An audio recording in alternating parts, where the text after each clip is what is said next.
আমাদের চারপাশে সীমান্ত রয়েছে। এই সীমান্তে আমার একজন নিরপরাধ ভাই বোনকে আমরা আর ওই ফেলানির মতো চুলে থাকতে দেখতে চাই না। এই ঠাকুরগাঁয় টাকার বিনিময়ে মামলায় নাম দেওয়া হয়, মামলা থেকে নাম কাটা হয়। এই কারণে কি ছাত্র জনতা অভ্যুত্থান করেছিল?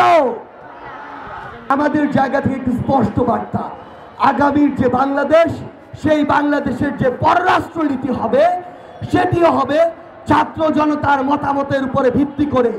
আমরা কি ওই স্বামী স্ত্রী পররাষ্ট্রনীতি চাই?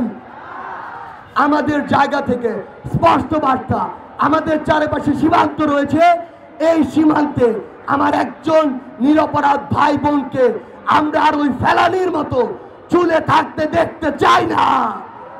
আমাদের জায়গা থেকে স্পষ্ট বার্তাটি হচ্ছে, যদি আজকের পর থেকে এমন কোনো ঘটনা ঘটে, হয় তার উপযুক্ত বিচার করা হবে, নাহলে বাংলাদেশের ছাত্র জনতা বিজেপি থেকে শুরু করে যারা যারা সম্ভব তারা সকলে মিলে কিভাবে আমাদের ওই রাষ্ট্রগুলোকে জবাব দিতে হয় সেটি আমাদেরকে একসাথে আবার দেখিয়ে দিতে হবে। দ্বিতীয় স্বাধীনতা শুরু হয়েছে।